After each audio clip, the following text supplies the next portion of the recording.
Thus saith the Lord God.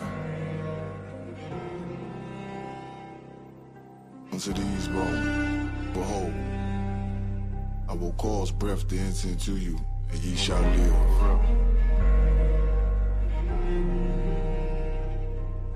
Seen a man rise from the dust, shit glorious in my sight. Never yield, I'm indebted to that old Lord Christ. Can't let them colors fly, only blood will suffice. Try to divide my brethren, I'ma put it in his light. Is you want an indoor? Damn right, I need that white gold with them stones. Look like Israelite and I.S.U.P.K. The time will tell when the bones are healed and we live again.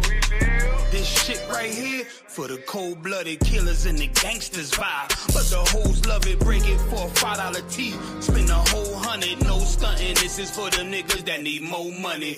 I done stopped the rebel from putting several in the casket. He throwing everybody involved if I ask it. So don't make me get a word. I'm scared of what he might do. Don't make me build a nerve. Down in your lawn, feel like it's the beginning of the purge. Look, it's like I'm all out of options. Hard being a killer with a conscience. Ginger ale and ice with tequila talking nonsense. Cause beef ain't really no beef. Till there's no more sleep, do a drill, we do a drill. Osmos and beat, 2 to the body, 1 to the head, fuck it, on repeat. 1 west, you know them cult leaders are on the street. Seen a man rise from the dust, shit glorious in my sight. Never yield, I'm indebted to that old Lord Christ. Can't let them colors fly, only blood will suffice. Try to divide my brethren, I'ma put it in his light. Is you want an indoor? Damn right, I need that white gold with them stones. Look like Israelite and I.S.U.P.K. The time will tell when the bones are healed and we live again. Life changed with the seasons, all praise to the author. I got a limited power, war with me, why bother? I know Mr. Mayhem in Chicago. Play, I drop shit like a toddler. Make that Glock speak like Tommy, leave him cold, call me Martin. I done seen Benjamin turn many men into monsters. Lay that lamb down, I feel like Benjamin Barker. Lord, I pray salvation sweet like peach cobbler. Right now I need a bankroll, thick like Miss Parker. As I enter the darkness, the truth the only way. Death a slim chance, but it hit like Coley Ray. Heard that demon on my shoulder and I told him not today. So I try to stay focused, I ain't even boasting. Cause all that ghost shit hypnosis. And you ain't gotta talk shit when everybody know it. You ain't even riding or you talking, yeah, the bus boys are poets. It's a thin line between love and hate, that's why I got involved. Just pick this bad bitch up like Robbie Smalls. Threw that burden on my shoulder like Samoa Ross. Shit, I obeyed the orders, that's why I overcame it all. Seen a man rise from the dust, shit glorious in my sight. Never yield, I'm indebted to that old Lord Christ. Can't let them colors fly, only blood will suffice. Try to divide my brethren, I'ma put it in his life. Is you want an indoor? Damn right, I need that white gold with them stones. Look like Israelite and I.S.U.P.K. The time will tell when the bones are healed and we live again.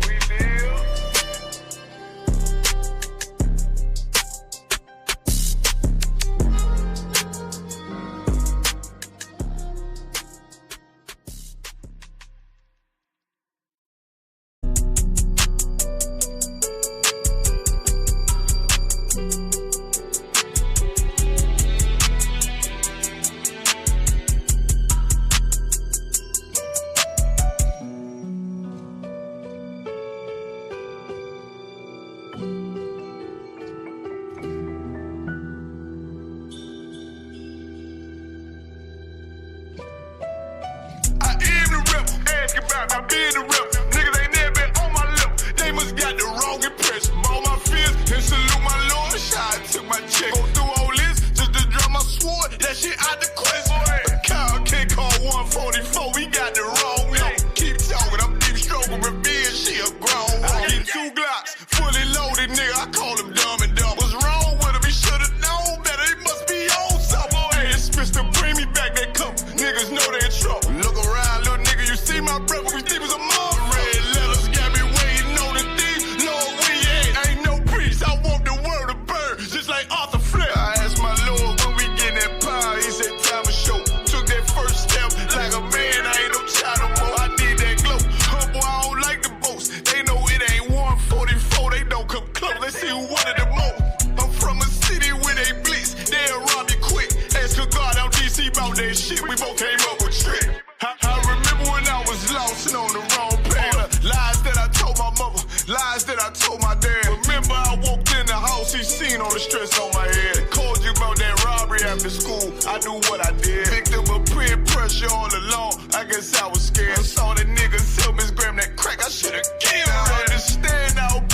she died, it was heartbreaking. About to take a trip to Newtown just to say I'm sorry, man. This the only family I gotta play to win. At least I'm for my children, so they ain't victim of they sin. Glory, cause I chased away that demon, try to take my kin. Can't taste that pleasures with a vengeance, he'll be back again. Niggas move by emotions, I'm a soldier, I can't comprehend. Just know when Satan put that pressure on him, he'll probably been. Jumped off in that water, he can hardly swim. Strap on me, to protect my people, I'm on God. I got a crazy bitch, love the crazy in me, call her Harley Quinn. Remember what you did for me back then, always a long friend. Text my nigga threw his life away, I'm in a dark place. You supposed to be right here with me, you chose the wrong side. Wasn't always friends, we locked in after no, I can't go like that, my lord, no, not this time. I am the rep, ask about I been the rep. Niggas ain't never been on my lip, they must got the wrong impression. All my fears, and salute my lord, I took my check. Go through all this, just to drop my sword, that shit out the question. Kyle can't call 144, we got the wrong young. Keep talking, I'm deep stroking revenge, she a grown one. I get 2 Glocks, fully loaded, nigga, I call him dumb and dumb. What's wrong with him, he should've known better, he must be on something. Hey, it's Mr. Bring me back, they come, niggas know they in trouble. Look around, little nigga, you see my brother, we think was a mom. Red letters got me waiting on the thief, Lord, we ain't no priest, I want the world to burn, just like Arthur Flint. I'm trying to start this fire, but I'll be patient, Lord, I'll be still. My enemy took a turn for the worst, that shit gave me chill. Certified property, A1 West, they don't fit the bill. On the call, cause next season we're at soldier circle on the field. I said we gon' teach him all to run, we gon' teach him all to kill him. If you can't go to him alone, then you ain't in this shit for real. SHALAM, you get the borders, what you do, how you keep your cool, how you find the truth. I said some niggas told me some real shit. When YAHANNA said, God ain't 50-50, he revealed. Then Muhammad said, you had these little things, you get the kill shit. I was lost, I thank the Lord, he put that zeal on me later. Don't say that, hold up, fuck that. I thank the Lord, he put that zeal on me later. So I got niggas up on Willow Road and still on me a fake. It was a nigga up on Barron Roads putting me on case. Shit, I know a nigga up on Stain Road and shoot nice like Lil Baby. Could've went crazy, you think you the one with trauma, huh? Nigga, please, I was with them boys in the hood, just like Jordan did some shit I ain't gon' never tell. Ones that know it's God in me. Why I get that mercy, Lord? Don't know why you guarded me. God, I know you love me. You saved my life that night on New Year's Eve. Cause I was out there riding with them demons like a thief. Lord, I'm still trying to change. Please don't bring that darkness shit. It ain't hard to vibe with me, but I am the wrong one to tell. I let some brothers down to this day, it's my biggest regret. But I know the self I took forgiveness is a bigger flick. The only reason I made the call, only reason I confess, so I can ride and watch the world burn, just like Arthur Flint. I am the rep, hold on.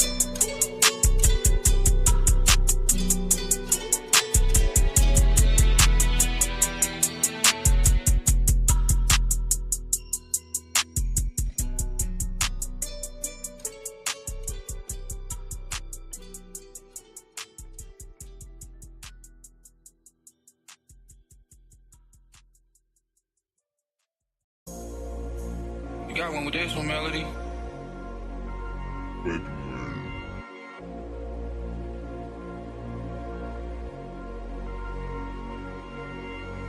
Middle finger to the world, screaming we the ones. Just give me the mission, watch I get it done. She say I'm on her mind, she want me on her tongue. She know I'm in a call, she still gon' give me some. Yeah, I can take a loss, but I ain't taking none. They say it's real smoke, well I got plenty guns. I had to shake them off, who them hating ones. Ain't getting nothing up, nigga, watch I get it done. The truth hurt, I know it's hard to deal with. Bitch took all my emotions, I can't feel shit. You see them soldiers, they the ones I'm in the field with. I bought that blacker with a suppressor and a kill switch. Screaming burn, baby, burn, let's fuck the world up. I had to get it done, cause they ain't real enough. Red letter fresh, nigga, make this shit look easy. Told my mama I'ma die like this, please believe me. Real nigga, they hating, no sweat. If he up it, I'ma blow that bitch, please believe me. Fuck the clout, money talk, tell me what you saying. She said I'm ready, daddy, told her put it in my hand. The other niggas hold, that's why we in demand. It ain't no cows, no excuses, they don't understand. So just posted, I'm fully loaded. I said got many wives, she said I don't give a damn. Middle finger to the world, screaming we the ones.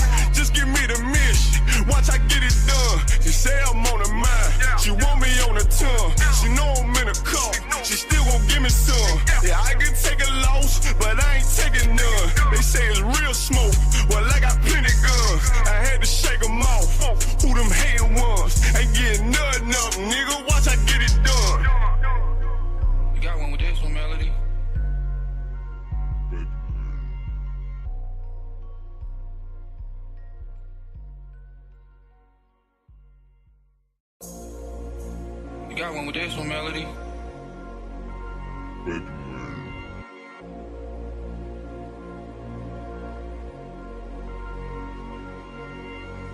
Middle finger to the world, screaming we the ones. Just give me the mission, watch I get it done. She say I'm on her mind, she want me on her tongue. She know I'm in a call, she still gon' give me some. Yeah, I can take a loss, but I ain't taking none. They say it's real smoke, well I got plenty guns. I had to shake them off, who them hating ones. Ain't getting nothing up, nigga, watch I get it done.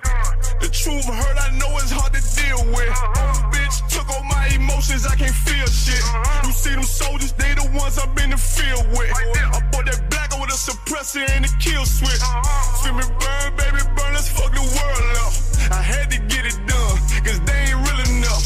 Red letter, fresh nigga, make this shit look easy. Told my mama I'ma die like this, please believe me. The real nigga tick, they hating, no sweat. If he up it, I'ma blow that bitch, please believe me.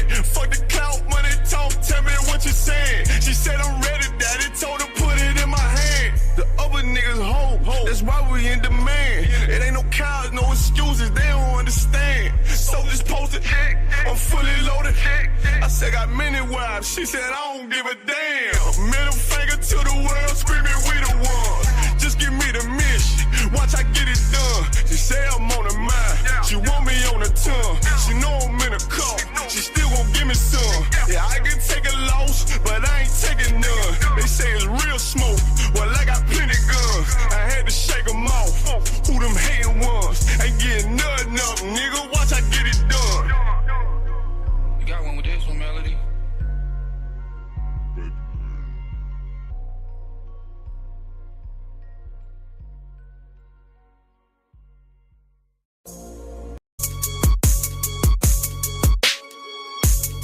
They say it's up then, and it ain't nothing to discuss then. Pillar talking with revenge, we like best friends. Just left Atlanta, now I'm in Bama on the West End. Blood on 125th, don't you know about that? I can't fall out with my niggas, where they do that at? In position for that power, I can't get that back. I got that on me now, we don't play like that. Look, don't do me no favors, send my paper to the bank. Can't stand a hoe, thirsty bitch, can't get shit to drink. Think that backbiting, this and shit is cool until it ain't. Red devil dog, can he get a crumb? No, he can't. Train killer boy, try to keep it humble, but don't tempt me. No, they do not like me, but they better keep it friendly. Ain't going out like Diddy. Got a whole lot of soldiers, whole lot of guns, nigga. We ain't fitting in no Bentley. Trying to talk it out, but I really think we passed that. He ain't got that Zell, he can send that shit on Cash App. Show that nose high in the air, cause I ass fat. Listen, bitch, fuck that pussy, I won't pile. They say it's up then, and it ain't nothing to discuss then. Pillar talking with revenge, we like best friends. Just left Atlanta, now I'm in Bama on the West End. Blood on 125th, don't you know about that? I can't fall out with my niggas, where they do that at? In position for that power, I can't get that back. I got that on me now, we don't play like that. If the nigga cross the line, he must want me to step a son. Finding hard, moving it on up like George Jefferson. You got the bag, yes indeed, got the whole recipe. Got the bitch begging please, coaches like the referee. Nigga think I'm tripping about that shit, now they out. Niggas couldn't keep it true around this bitch, and I'm a paw. Hold on, let me get the scoop on this nigga, think he flaw. Had to tell my man the truth about that bitch, cause that's my dog. They say it's up then, and it ain't nothing to discuss then. Pillar talking with revenge, we like best friends. Just left Atlanta, now I'm in Bama on the West End. Blood on 125th, don't you know about that? I can't fall out with my niggas, where they do that at? In position for that power, I can't get that back. I got that on me now, we don't play like that.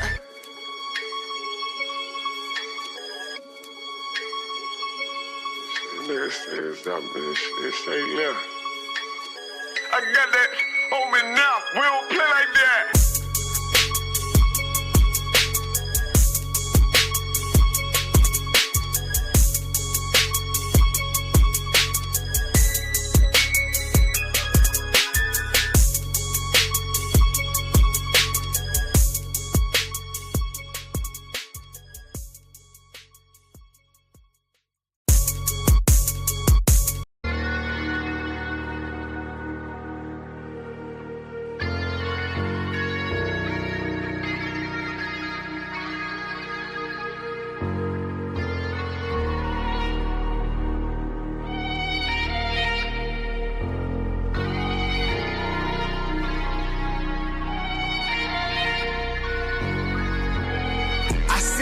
heaven, turn to hell, I gotta stay alive. Lord have mercy on my soul, stand by my side. I killed the old man and I watched him die. Lost a couple niggas, guess he wasn't my round. Hey, play my niggas, lay you down, they all down to ride. Keep my gun in my arm, I gotta stay alive. I gotta stay alive. Keep my gun in my arm, I gotta stay alive. Tell me we don't live in hell. My brother doing 55 in that cell. Nigga claiming he your round, he'll spin shell. Same nigga you put on to hit the stand and tell. How the fuck you turn your back on a nigga that love you? Treat your kids like my kids, treat you like a brother. I told my dog, let's leave the streets to serve the most high. He said, fuck that shit, he trying to sell another pot. His daddy killed him, put him in the trunk, set him on fire. His wife was pregnant, he ain't never get to see his child. Had me thinking to myself, what happened if I die? Look my babies in the eyes, I gotta stay alive. I put my ego on the shelf and my pride to the side. I'm with some niggas who gon' step and got God on their side. Got in the I.S.U.P.K, they keep asking me why. As I do the work of the Lord, I gotta stay alive. Face the east and pray aloud. I seen heaven turn to hell, I gotta stay alive. Lord have mercy on my soul, stand by my side. I killed the old man.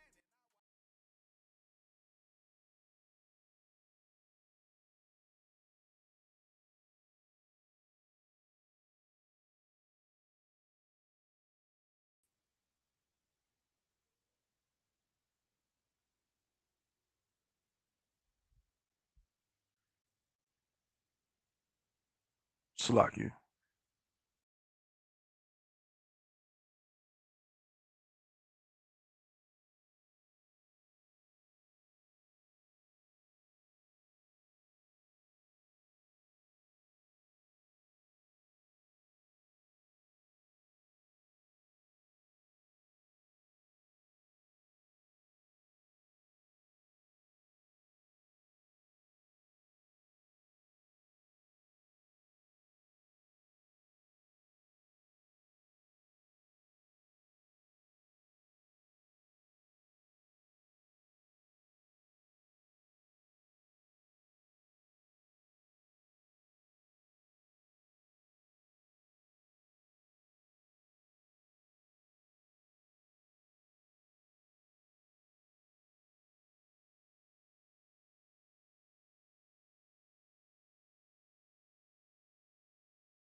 Shalom, y'all Shabakata. Can y'all hear me? Salakia. Kashka, you can hear me good? Sir. Most High in Christ, the water.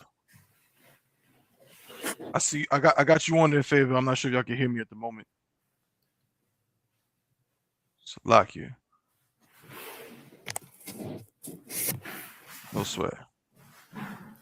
Khan. And okay. I see you, Cap. How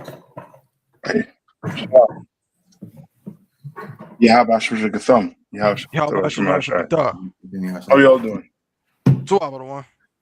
All right. We have in here. We have Durham and Bahamas. You sent it to Jamaica already too, right? Yes, sir. Come sir. Okay. Do we have any questions in? Check any the comments questions? All right. Sir, no questions in the comments as of yet, sir. No questions. Okay. So I think Giannis, I had a question. I'm gonna wait for him to see if he will come in. The thing. Other than that, go to Deuteronomy. Let's start here. Come on, you know what I mean? And just so you know what I mean, to see what's going on in this place. All right. How you know what I mean, we under attack every way we go. And it's so good now to see that Esau is basically they fighting against each other. It's so good to see that. You know what I mean? It's you know what I mean, it's good. You know what I mean? And to water to the Lord too. Come on. Deuteronomy what, sir? Deuteronomy. Okay, let's start at Leviticus 26 and 28. Come on, sir. Leviticus 26 and 28. All right. Let's start there. Come on, sir. All right.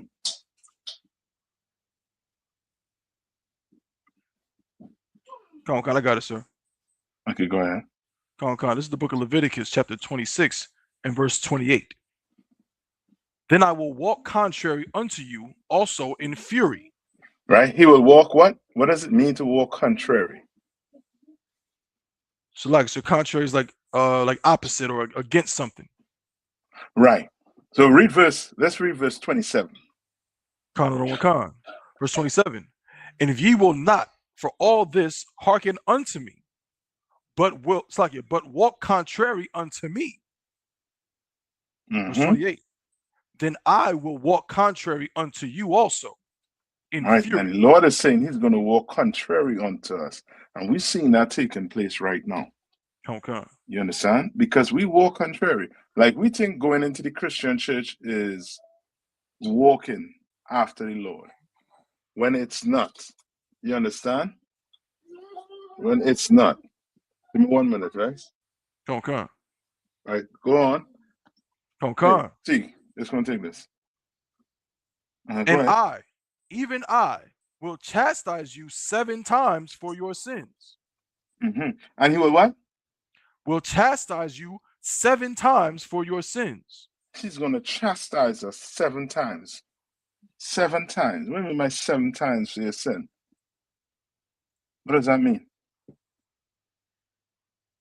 I mean, you brothers and sisters listening online, you definitely could chime in too. I know the schools and them, some of the schools might be shut down due to the weather.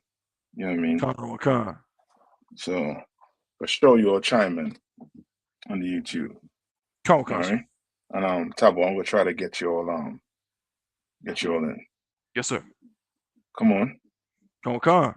And I will chastise you 7 times for your sins. Right, and that 7 times doesn't mean just 7 times like Esau will have you think.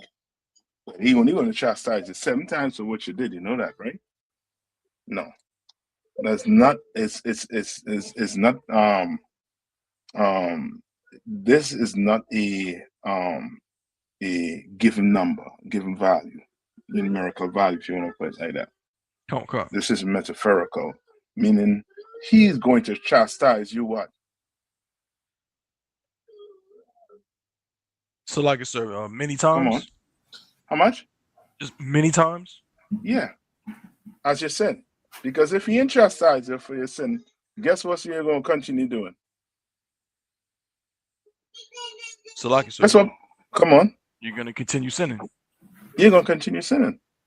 You can imagine if he didn't give, you know what I mean, the homosexuals and you know what I mean, these venereal diseases or a whoremonger venereal disease, what would have happened?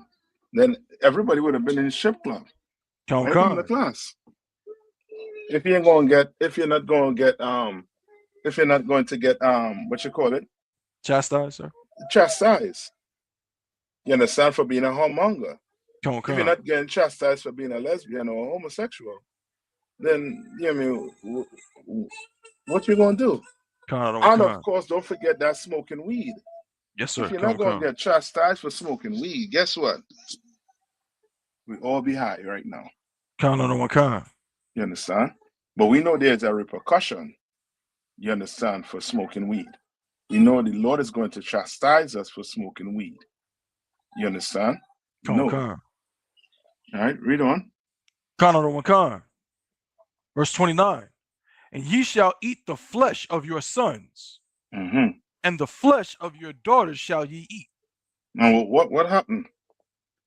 What is this speaking about?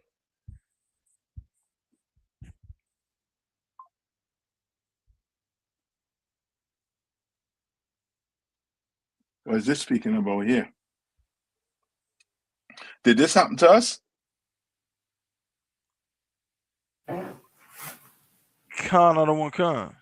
Yeah. When? It's like it, sir.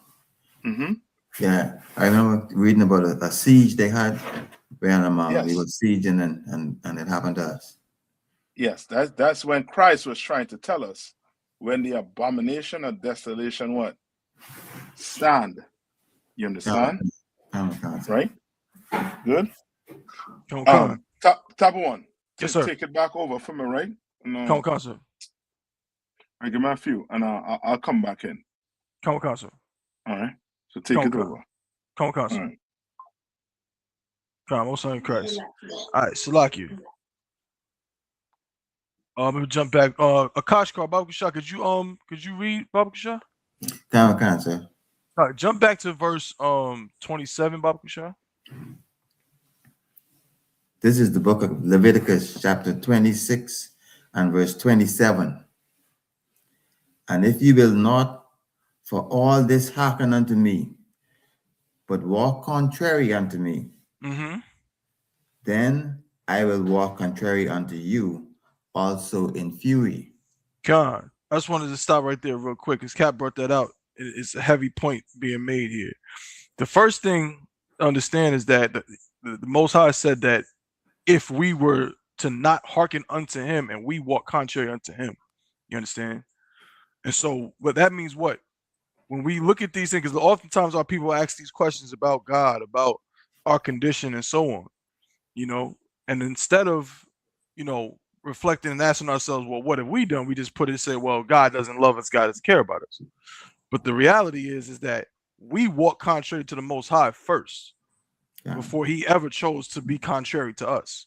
There's many scriptures where the Most High talks about, you know, he would turn his back on us. You know, I'm speaking, I'm paraphrasing. You know what I'm saying? He wouldn't notice us. He wouldn't even look at us. Why? Because we weren't looking at him. You know what I'm saying? Because we weren't hearkening unto him. We didn't want a relationship with him. You understand? So another scripture says that, you know, he was a husband unto Israel. And we did what? We played the whore. We played the harlot. You understand? So that's why now in I.S.U.P.K and the Commander General YAHANNA, we're trying to get our people to stop playing the harlot. You know what I'm saying? We're trying to get the Most High to walk not contrary unto us, but to walk with us. You know what I'm saying? That's the whole point of all of this. Read on. The book of Leviticus, chapter 26, verse 28 in the middle. And I, even I, will chastise you 7 times for your sins. John. Read on. And ye shall eat the flesh of your sons, and the flesh of your daughters shall ye eat. That's a low state right there. It don't get much lower than that. You know what I'm saying? It don't get much lower than that when you got to eat the flesh of your sons and the flesh of your daughters. You understand? And so what we're reading right now is the Most High basically saying that he's going to put us, because we started it, because we didn't want to be nigh unto him, this is what's going to happen to us, right? And just think about it like this. Just think about it like, you know, like a parent. You know, if you got a parent and your parents take care of you, you know what I'm saying? They guide you. They essentially keep you alive. If you got kids, you know what I'm talking about. You keep your child alive. Well, imagine your child, you know what I'm saying, you know, just decide just to walk off and just be away from you. They say, nah, I ain't dealing with you no more because you didn't want to give me, you know what I'm saying, cakes and pies and cookies for dinner. So now I'm going to go do my own thing. That child's probably not going to live very long. That child's probably not going to make it without the guidance of its parents. You know what I'm saying? Without the protection of its parents. And now we're seeing that in real time over hundreds and thousands of years. from the Most High not being with us because we chose and we asked for it. We just getting what we asked for. We didn't want the Most High to be with us, and now we're seeing the results of it. You know what I'm saying? Now we're seeing it right now. We look at our music videos, bro. You can see clearly. You see what's going on in with these rappers and so on and so forth, and the Cardi B's of the world and the Lottos and so on. You can easily see how destroyed we are. That's what you have when you don't have a father that cares about you around you. We see that just in our everyday lives. You see a woman that wasn't raised with a good father, you know what she can turn into. You know what I'm saying? And so that's what we turned into. That's what we become. Read on. Come on, cancer. And I will destroy your high places and cut down your images. How heavy is that? Destroy your high places, man. Black man in America, what high place do we have? Hispanics, Native American Indians, man, we don't have a high place. We don't have nothing that we can be proud of. We don't have something in an icon that we can look upon. The oppressor, he got what he in his world high places. You know what I'm saying? To the oppressor, them monuments in Washington, D.C. that celebrate his power. You know what I'm saying? Those are his high places. D.C. is a high place to the oppressor. You know what I'm saying? Rome and so on. These are high places to the oppressor, but we don't got none of that. Why? Because the Most High destroyed them. Read on. And cut down your images. And cast down your carcasses upon the carcasses of your idols. Why is the Most High bringing up the idols? The carcasses of your idols. He's going to cast down our carcasses upon the carcasses of our idols. Damn, that is, you know what I mean? That imagery is crazy. And at the same time, he's telling you that he's going to kill you. And he's telling you why he's going to kill you, because we couldn't let go of them idols. So guess what? Again, we're going to be right where we wanted to be. We wanted to worship idols, right? Now you're going to get to lay in the dirt with them. Now your dead body's going to be laying on top of your carcasses. I mean, your idol's dead carcass. If that's what you wanted. Read on. And my soul shall abhor you. And my soul shall abhor you. You know what I'm saying? The Most High is going to treat us with just disdain for what we've done. You know what I'm saying? For how we, basically rebelled against him. You know what I'm saying? And why did we rebel against the Most High? I just said it, but somebody give me a precept and tell me why did we rebel against the Most High?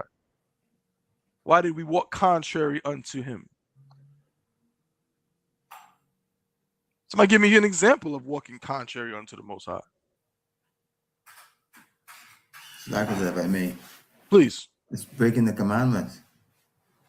I mean, that's a broad example, but I mean, using that, give me like a concrete example. Give me something that someone can do that is contrary, or walking contrary to the Most High. Say by the gods that we're talking about in this passage.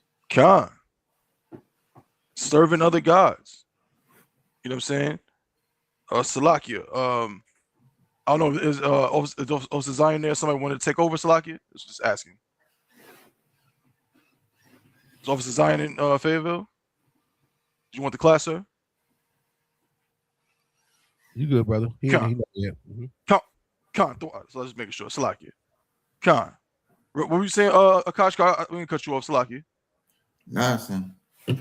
Khan. Jump to verse 13. Jump back in the same chapter. Jump back to verse 13, because we're gonna read something that basically says exactly what you just said, Akashkar. This is the book of Leviticus, chapter 26 and verse 13. I am the Lord your God, which has brought you forth out of the land of Egypt.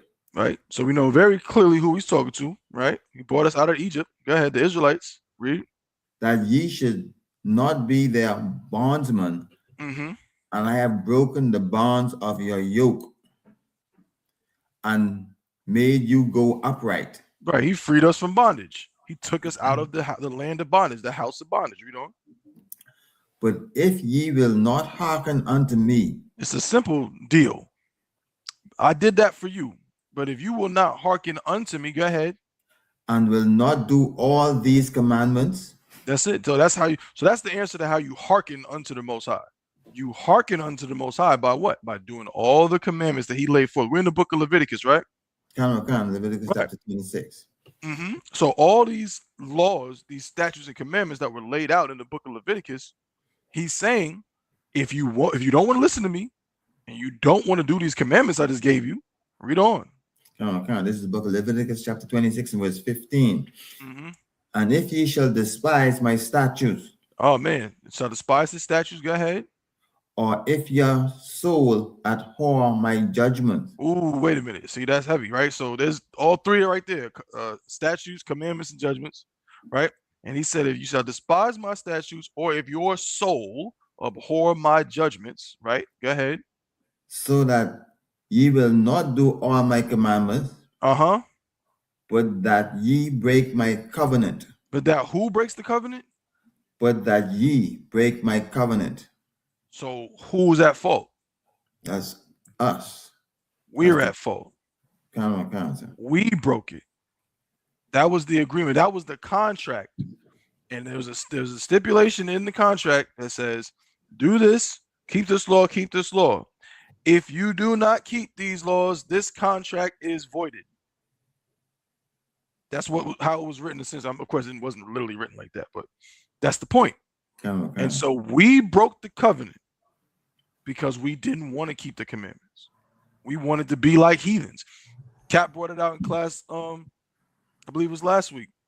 I might be Captain Zara's class, Salakia, where a lot of the laws, most of the laws, are really established to make a separation between us and the people we had been around for the past 400 years. We have been under the Egyptians for so long, we have started to adopt so many of their customs. Like shaving our goddamn eyebrows, looking like Charlie Villanueva. You know what I'm saying? That was like a heathen custom. They would have regular eyebrows and just cut them off. Cut off their eyebrows, no facial hair, bald head. And we had started doing some of that. So that's why the Most High had to put a law in there about not balding, you know what I'm saying, your eyebrows. You know what I'm saying? And rounding and marring your beard and rounding the corners. He had to do that because we was trying to be like Egypt. Right? So that's why he's saying here the same thing. Like we're breaking that covenant with him by going back to what we had learned from the Egyptians. We wanted to be more like them than to be who we were supposed to be, who we were meant to be. Read on, Salakia. The book of Leviticus, chapter 26 and verse 16. I also will do this unto you. I will even appoint over you terror, consumption, and burning edge, that shall consume your eyes. Let's look up that word. It looks A-G-U-E. Let's look up that word. What does that word mean? And somebody please tell me how it's pronounced, because I cannot tell you.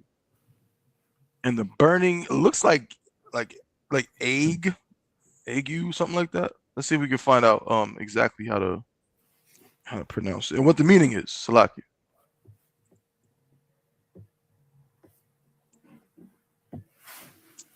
So yeah, I think it is pronounced ague. I'm seeing here archaic noun, malaria, or some other illness involving fever and shivering. So it's some kind of disease. And malaria, isn't that real prominent in Africa? I feel like over in Africa, Africans get all kinds of malaria. Yeah, malaria is real common over there, even in the Middle East too. Mosquitoes and all that. We remember when I was in the military, we had to take doxycycline, 1 tablet daily to prevent getting malaria.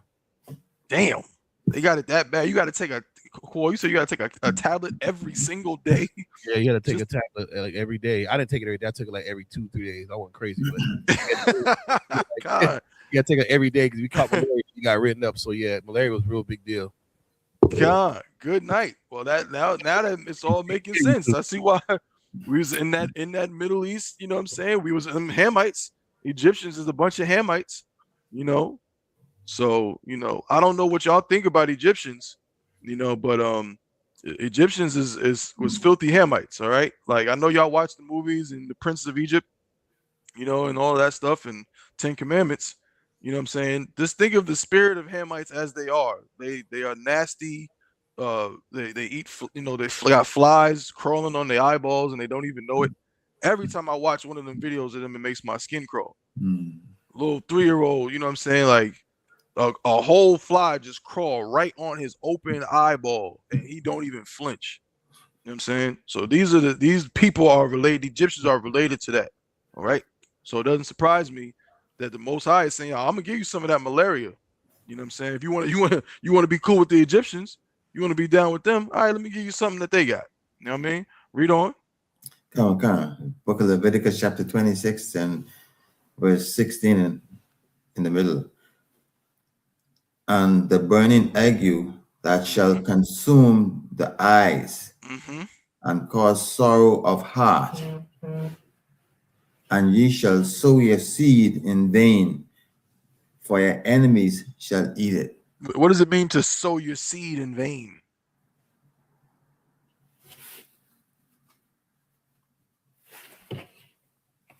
So like you said, if I may. Please. Yeah. So as a farmer, they seem to be telling me to plant all them seed in the ground and somebody can eat the crops when they come up. God. It's and don't think you're absolutely right, Kashkar. Sow your seed in vain. You know, it's as with a lot of things, it's a farming metaphor. But there's some other ways that we sowed our seed in vain. You know what I'm saying? And our enemies eat it up. You feel me? You know, I mean, look at your NBA, man. Yeah, believe it or not, people what they say, $1 million slaves.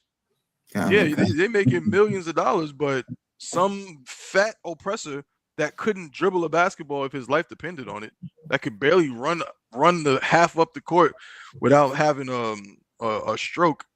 You know what I'm saying? He eating up all of Paul's LeBron James' talents. Like LeBron James did all the working out and ate well and kept his body in shape and dunked the ball 8 gajillion times and made fat oppressors have way more money than he ever will have.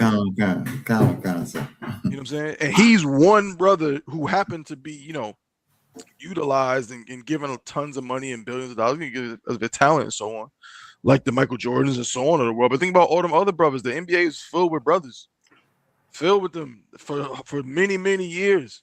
You know what I mean? And we haven't. Listen, LeBron James is from Akron, Ohio. Is there still ghettos in Akron, Ohio? You better believe it. Is there still projects in Akron, Ohio? Absolutely. You know what I'm saying? You can think of, you know, Kevin Durant, you know, the DMV. I think Southeast DC is still a ghetto. You know what I'm saying? So who's eating it up? But you go to their communities don't look like Southeast DC or like Akron, Ohio or Compton. You know what I'm saying? Or the Bronx, or, you know what I'm saying, or the ghettos of Fayetteville, or, you know what I'm saying, or Durham, or the ghettos of the Bahamas, or Jamaica, or Trinidad, so on. So if we obviously have this talent, this ability, but who's eating up the resources? Who's the seed we're sowing? Who's eating off of it? Obviously not us. You know what I'm saying? So that when it says that you shall sow your seed in vain, it's like, yo, you're going to put in a whole lot of work and nothing is going to come of it. Your enemy is going to eat it up. All right, read on. Come on. This is the book of Leviticus, chapter 26 and verse 17. And I will set my face against you, and ye shall be slain before your enemies. They that hate you shall reign over you. Oh, man, let's stop right there real quick, man. That's a heavy point, man. They that hate you shall reign over you. I mean, now, I don't know if anybody's ever had like a problem with somebody, like, you know, you got like a beef with somebody or whatever, right? In a situation. And it's like, could you imagine you got a beef with somebody for whatever reason, y'all don't like each other, y'all got problems or whatever. You go to your slavery the next day and the regional manager says, oh, hey, good to see you, whatever your slave name is. And they say, oh, I wanted to introduce you to our new manager.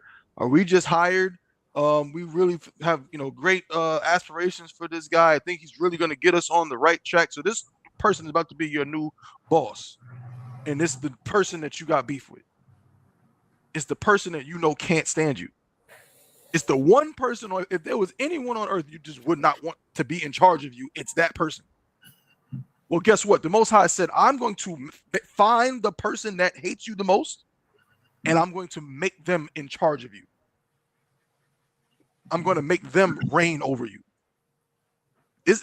We always ask ourselves when it comes to the oppressor, like, man, this oppression is so crazy. Why do we live like this? Why is our lives like this? Why are we treated like this? Why do we go through this? Because you are not being reigned over by somebody that just, that they just want power. No, you're being reigned over somebody that wants power and specifically hates you. What's the other question we always ask? Well, why is it that the so-called Chinese man or the Asian man, he can come set up shop in our community? Officer Zion speaks about it all the time. He can set up shop in our community and open up stores. He can make money off of us, but we can't go to, the Chinese man's neighborhood, the Korean man's neighborhood, and put a soul food restaurant that they all come in and eat from us. We can't do that. You know what I'm saying? Why? The oppressor doesn't hate the Chinese man. He don't hate the Japanese man. He wants power and influence, so he wants to reign over everything. But he doesn't hate them how he hates you. No, you can't win ever at anything. You cannot succeed. You got to take L after L after L because you're being reigned over by your perpetual enemy. There's another scripture, I'm paraphrasing, where it says that he has a perpetual hatred for you. It's perpetual. He wakes up, he doesn't even if he doesn't even understand why he hates you. He just knows he hates you. It's just in him. Pause. Read on. Come on. The book of Leviticus, chapter 26, verse 17, near the end. And ye shall flee when none pursue you. Read on. And if ye will not yet for all this hearken unto me, then I will punish you 7 times more for your sins. Now there we go again, like Kat was saying. It's not like a specific number. It's not an integer. It's not a numerical value. It does not mean that, because some idiot will take this and think it means that means I can sin 8 times. Because the Most High is only going to punish me 7 times for my sins. So if I sin 8 times, I should be good. You know what I'm saying? No, it doesn't mean that. It just means he's gonna punish you as much as you keep sinning. You're gonna keep getting punished. He's gonna punish you 7 times more for your sins. Salakia. Read on. Okay. And I will break the pride of your power, and I will make your heavens as iron, and your earth as brass. Read. And your strength shall be spent in vain. Even more what it just said in the other scripture. Same thing. Your strength shall be spent in vain. Read on. For your land shall not yield her increase, neither shall the trees of the land yield their fruits. Now, Akashkar, you are a farmer. Tell me, how frustrating is that? When you put in all the work and sow all the seeds and it does not happen. Please, Baba Kushah. Very frustrating and very costly. Right. That's another Khan. That's another key part to it. It's like it's frustrating and it's costly. You're losing it. That's your livelihood. You saying? So if your crops ain't growing, how you gonna feed your family? Everybody want to talk about generational wealth. You can't have generational wealth. Oh, Slag, I see you, Kiawa. My bad, bro. Salagi. Shalom, how about your mouth? Yeah, about your thumb. Yeah, Salag, yeah. How you gonna have generational wealth? How's things ever gonna go somewhere if you can't produce, essentially? Like every time we've tried to produce in this country, in these countries, excuse me, it's been stifled, bro. It's been shut down. We've gone backwards. We have never established anything during or after slavery. You understand? That was going to, or that could put us in position to even have generational wealth or to have generational, just establishment. We can't Our enemy runs it all. So we set up Rosewood, but what happened to Rosewood? Rosewood got burned to the ground, and what happened? Did anybody get charged or go to jail, or were we vindicated, or were we reimbursed for it? No. Tulsa, Oklahoma, were we reimbursed for it? Were we given any reparations for them burning our town to the ground, our thriving community to the ground? No. I'll do you one better. You should maybe we should all try to get political office, right, Akashkar? Yeah, we should all run for political office because we got to change things from the inside, right? But what happened? What happened in Wilmington, North Carolina? Wilmington, North Carolina was full of black politicians. Salakia. God, Wilmington, North Carolina was full of black politicians. Over 50% of the political of the politicians, the political space in Wilmington, North Carolina, about 100 years ago, was black. The town itself was over 50% black. Mind you, this was at a time when Wilmington, a coastal city in North Carolina, was the largest city in North Carolina. And what happened? Does anybody know what happened to Wilmington, North Carolina? I know brothers know, but I'm asking for for the people. But I know y'all brothers know. But because what happened to Wilmington it's the only time in recorded American history where there's a successful blank took place in America. The same thing that happened in like Rosewood and Seneca Village. I mean, it was a massacre pretty much. Con. One of the worst ones actually in North Carolina history, I believe it is. Con. Damn, absolutely, damn right. The water, bro. The word is the word I'm looking for is to this day the only known or documented successful coup d'etat that has ever taken place on American soil. A coup d'etat, of course, is the overthrow of a government or a local governing body. And so the black politicians were literally ran out of Wilmington, North Carolina, and replaced with non-elected white officials who, guess what, still run Wilmington. Salakia. Come. There's a book about that has been written about that, but entitled Wilmington's Lie. And interesting, when the Union came in and liberated Wilmington. Wilmington was the largest Confederate fort next to New Orleans. When New Orleans fell, Wilmington was the last bastion of the Confederacy. And wow. So was the individuals that were running Wilmington, they were still with the Confederacy, and the people that Union established to run Wilmington were former Confederate soldiers. Wow. So, the hatred runs deep.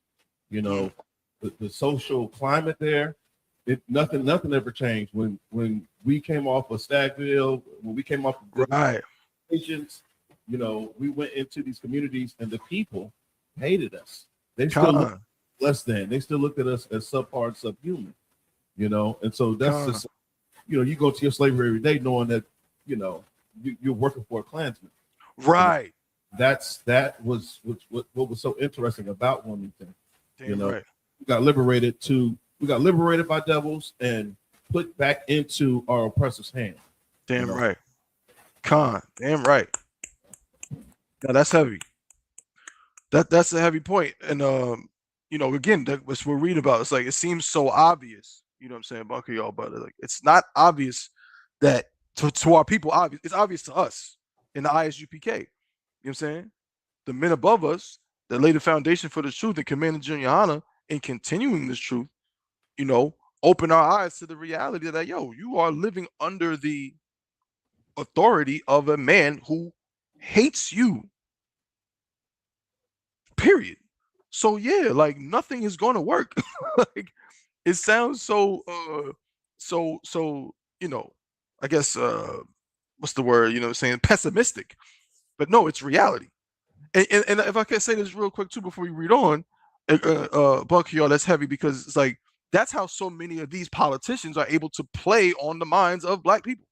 How you think Barack Obama was able to? What was his first campaign slogan? It was one word: hope. Right?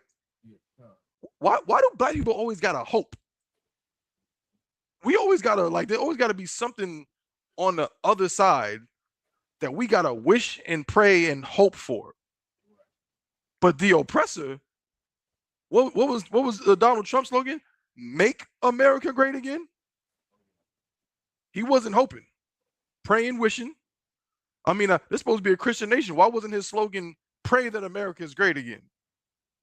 Hold hands and sing that America. No, he said we're gonna make America great again. And based on to be honest with you, he seems to be doing a great job of bringing it right back to the America that his ancestors and the people that look like him and that voted for him want. This is the America they want, and he's making that for them, right? But we always gotta hope. We always gotta it's got to be something that we just got to pray about and think, hope that it happens. You know what I mean? Salakia, Baba Shah. You think about him looking at certain documents beyond the Constitution, like the Monroe Doctrine. He's got the Doctrine, which is steeped in the vain philosophy of manifest destiny, which is just white supremacy. It's all coded that when you think about America, he has a phrase called America First. And that is a nationalist approach to prioritizing national interests, meaning it's code for white society. Right. White citizens and progressing, white society and regressing everyone else. The reason why you see what's happening within our communities with ICE and the CBP. Right. Now, with respect to the CBP, you don't never see them outside of the border. You usually see them at the border of our northernmost border to Canada or our southernmost border to Mexico. But you don't see them internally policing American citizens. Right. But they release them. It's like you sicking a pit bull on, your enemy. Right. Why the National Guard in American communities, and you got to pay attention to what communities they're sicking their pit bull on. It's not, they're not going to Hills, they're not going to Bel Air. They're not going to Crown Heights. They're going straight to our community. Damn right. And we know why. We know why they're going straight to our community, but we just trying to get our people to see it. That's all. Just trying to get our people just to see clearly why they're going into your community. And if you can see, if our people could see clearly why they're going to our communities, then maybe it's like a vicious cycle. Again, the men above us bring it up all the time. The oppressor knows who we are. So he knows that if he can create a condition by which we are kind of caught in a loop of sin, he can keep winning. As long as we don't know who we are, and we just thinking, oh, well, we just got to live our lives and make money and so on. Well, then we're going to go out there. We're going to eat pork, crab, shrimp, and lobster. We're going to go out there. We're going to celebrate Christmas. I mean, it works for the oppressor. Check. Can you hear me, type of one? Con, I don't want con. Most High in Christ. I got it. Most High in Christ. And with that, I'm going to pass the class over to priest and officer of 5,000, Zion Ya'ala. Clap it up. I got you, sir. Most High in Christ. The water, type of one. Con. It's okay.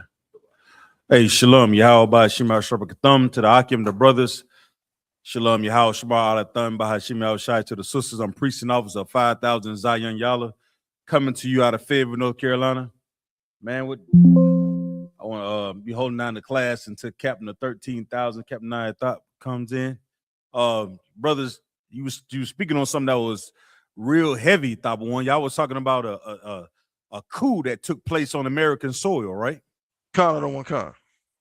Now, with all the positions that we held during this time frame down in Wilmington, North Carolina, and just all across the world, right? Just across the world as a whole, when we think about our accomplishments that we've achieved as a people, it also, when things like that happen, when you read in history and how things happen throughout our day-to-day life, even in this society, like those positions or those titles that we gain in this empire can be easily erased.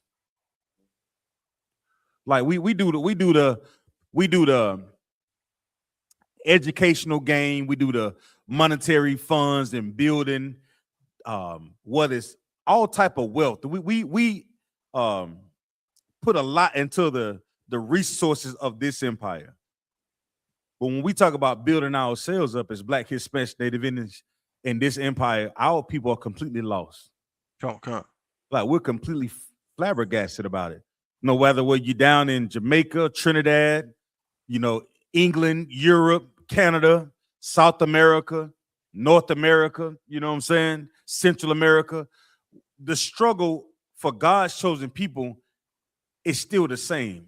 And that's finding our identity across the board. Like really searching for something we can sink our teeth into. And we don't have that as a nation of people. That's why each and every last one of you brothers are so important. Each and every last one of you sisters are so important. You understand? So like, sir. Can you hear me? Con. So like, sir, I believe Cap is ready, sir. Okay, most time, Christ, right on time. Hey, yeah, Zion, don't go too far. Yeah? Come on, I'm gonna have to step back out. Okay, come on, guys. And with that, I'm gonna turn the class to 13,000. Captain Nayathaq. Y'all clap it up.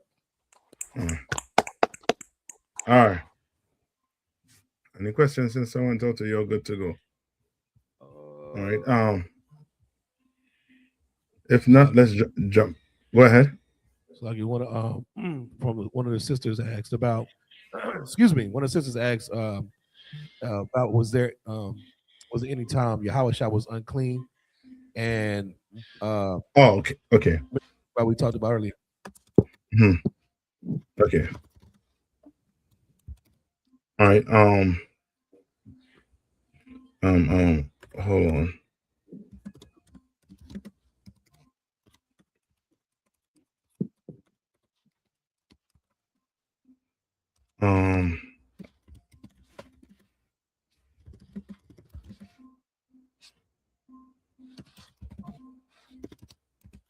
Give me 1 minute.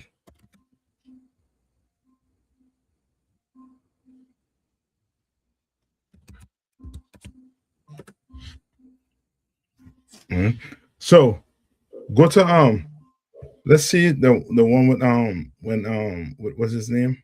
Lazarus. With Lazarus. Mm-hmm. All right.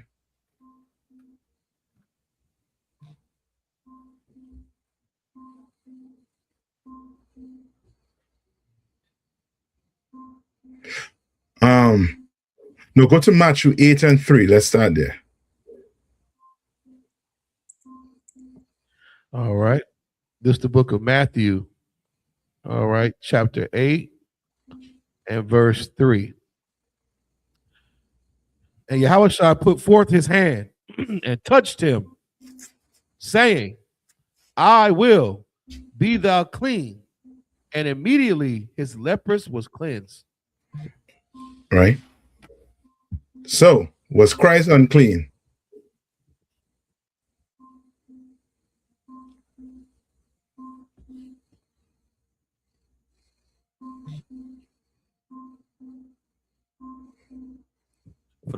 He couldn't have been because he had leprosy, but he was immediately clean.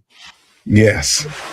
Yes, wasn't even a thing. Like he was probably yes. You understand? Remember, okay. You know what? It's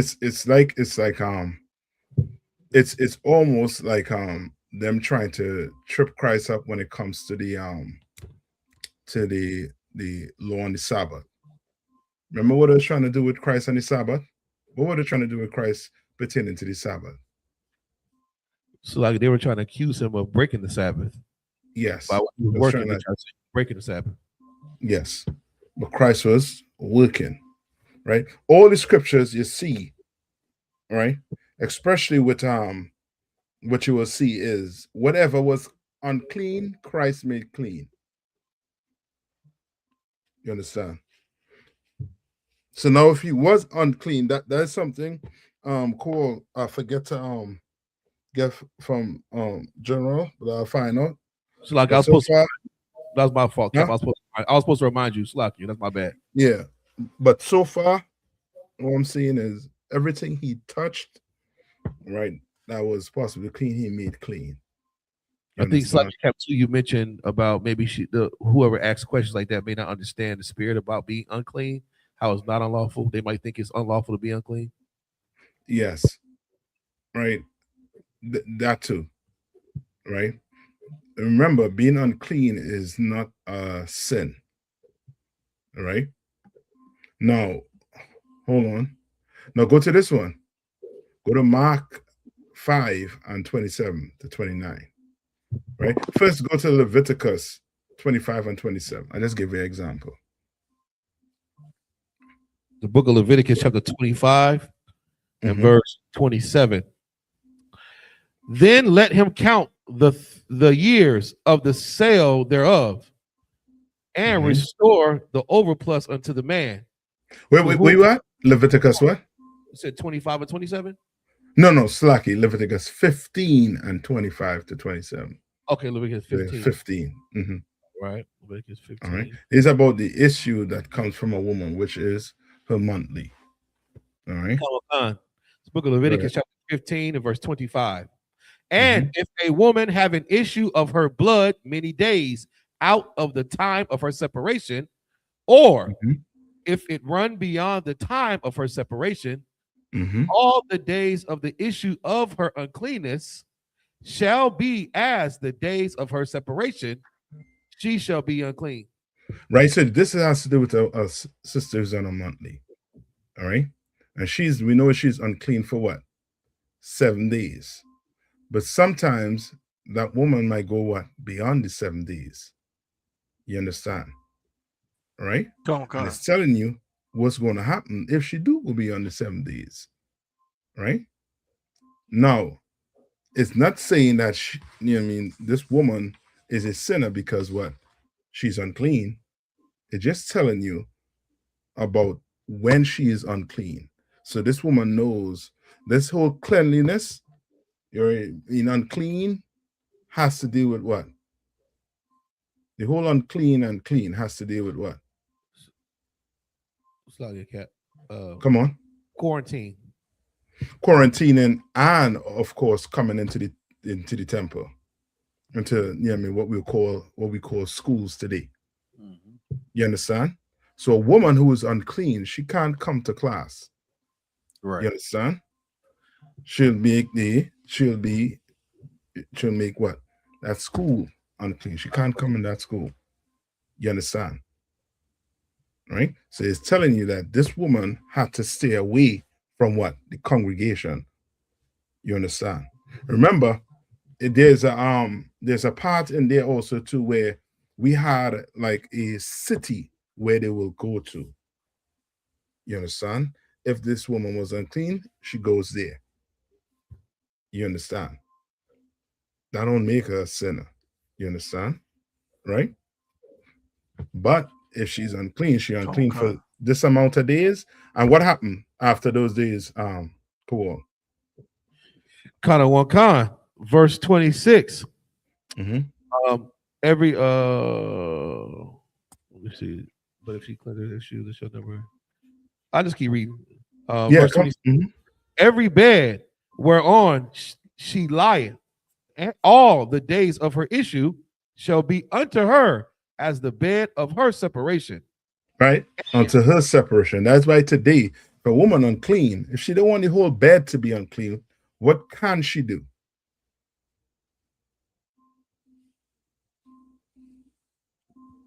Sulaki. Come on. She can get some towels or some a big towel on this, what? Wherever she sits, she put it on. That just be her side. Yes. You understand? She in the bed, she just, wrap herself with it, sleep with it, or put it on the bed. No, that's that. She don't have to make the whole bed unclean. Why? Because this type of uncleanness, what does it has to deal with? It's like, sir. Come on. Like being like sanitary, like it's sanitary, but it's come on. The blood. Okay, the blood, but okay. This has to do with wherever she sits. Take a seat. Yes. Oh, okay. Come on. This has nothing to do with I mean, she touched your spoon. No, your spoon unclean. Wherever she sits, make her unclean. You understand? Come. All right. Read on. Con. And whatsoever she sitteth upon shall be unclean as the uncleanness of her separation. Right. So wherever she sits on, it'll be unclean until what? Until she's clean, basically. Right. Read on. Verse 27. And whosoever toucheth those things, touches her, those things, touches the spoon, those things. Right. She ain't sitting on no spoon, right? She eat with a spoon, right?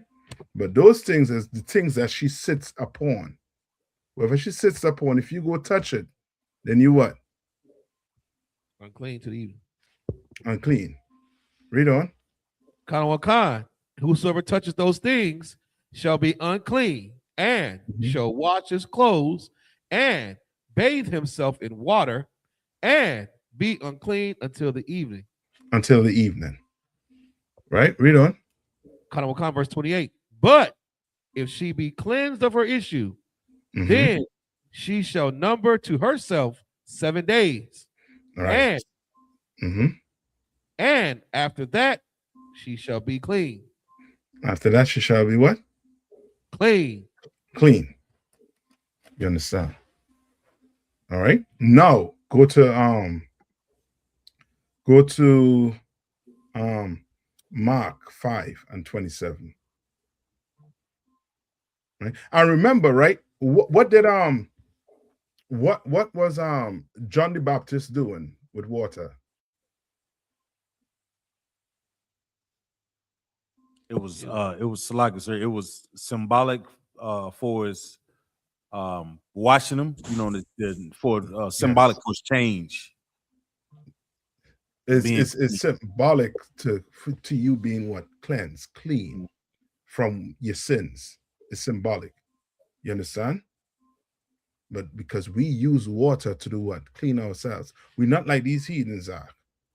Brother, Tabo, if you could put up a African washing himself with cow piss. You know what I mean? You know what I mean? I would like brothers and sisters to find and tell me, you know what I mean, if somewhere in their life, if there's something on the bucket list they want to do. You know what I mean? They go to Africa and just, just engross themselves in their culture. You understand? Go to, an African village. I mean, somehow they're all African, but that part of Africa, they're not part of. You understand? They're not part of the plate in the lips. They're not part of the, the cow dung. They're not part of that. But everything else, all the nice parts of it, they're all into it. Oh, so like, sir. Come on. They into that the motherland. But they don't talk about none of the bush meat or any of the others, those negative connotations that we look at. This, what I'm saying, those traditions that they follow when nobody else is, once they get exposed for them. Yes, that's it. You understand? Right? You get it? Con. This is the book of Mark. This is the book of Mark, chapter 5, verse 27. When she had heard of Yahushua, came in the priest behind and touched his garment. Verse 28. For she said, if I may touch but his clothes, I shall be whole. Now, this woman, what was this woman ailment? What was this woman ailment? You all remember? So like I think she was on her cycle for a very long time, for 12 years. Yeah. Then like you know, some sisters have that situation going on where it'll pass that time. Like fibroids. You understand? Right? See if you're seeing it anywhere up there. What kind of says? Yes, sir. It says a certain woman which had an issue of blood. Tell them what verse you're in.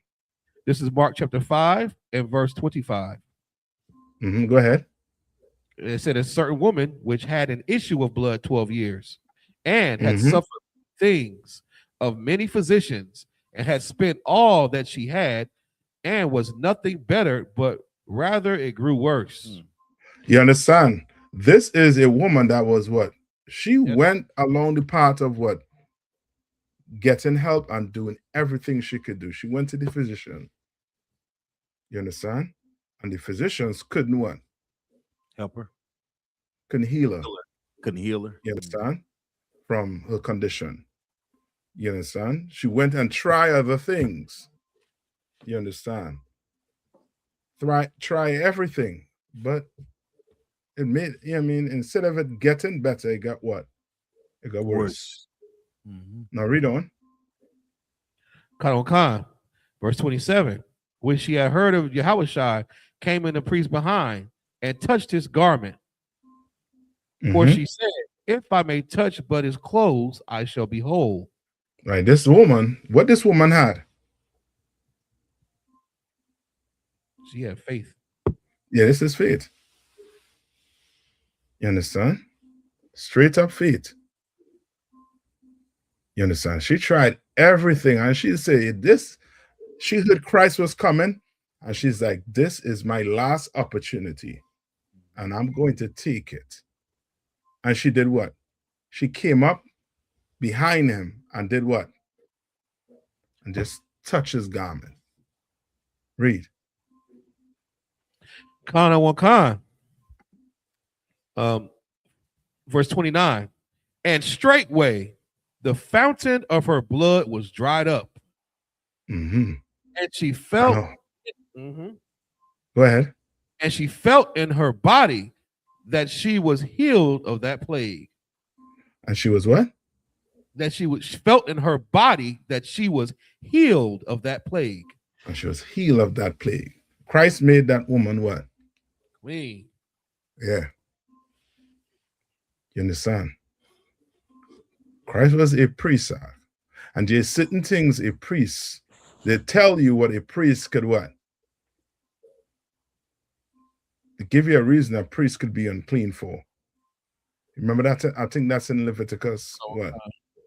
Yeah, I think it's like the father, the funerals, like that. Like certain people of the family, not everybody. Yes, not everybody. Certain people. You understand?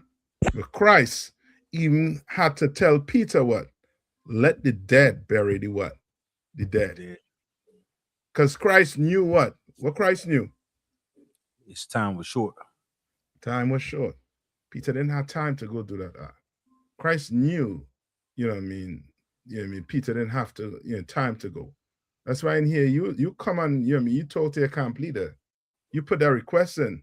Your request could be denied, depending on the situation. You understand? Peter put the request in and it was what?